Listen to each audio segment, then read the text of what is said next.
Tapos may overcook kasi ito, maliit. Oo, at saka, rabiri, pag lumamig. Ang ano lang naman kasi dyan sa barbecue, kailangan talaga, Barney. para lumambot yung barbecue, dapat anuhan siya ng egg white, tapos, yung pineapple, ibababad din yan naman. Pineapple. Bababad din magdamag.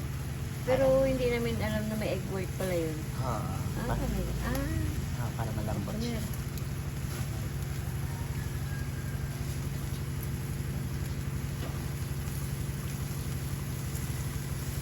Ito yung sekreto.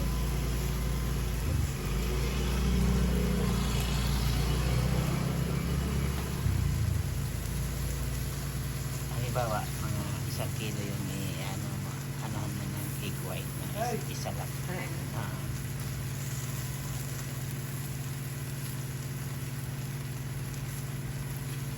Kaya pala yung iba, no?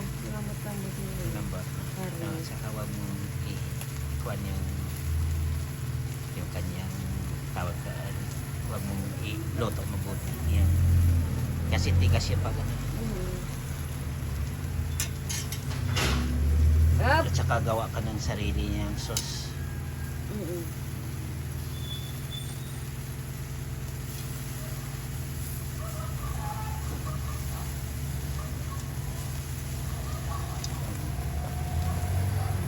Yung kanyang pinagbabalan. Yan pang barley? Yung pang maragyan mo. Yan ang gawin mong sauce. Lagyan mo ng konting peanuts. O kaya yung iba naman ayaw ng may peanuts sila. Huwag na yun. Ano lang, konting cornstarch para magpapot-lapot. Ayun. Okay. Hello!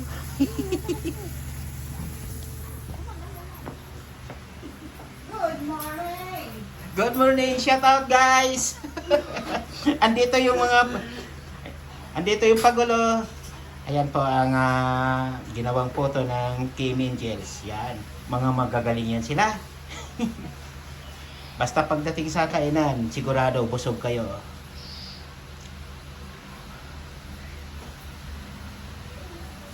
Yan ang mga Kim Angels. Ayan ang maaasahan dito. Pagdating sa pagkain, order na kayo. Yung kanilang boss, tulog-tulog pa yon. Shout out, madam!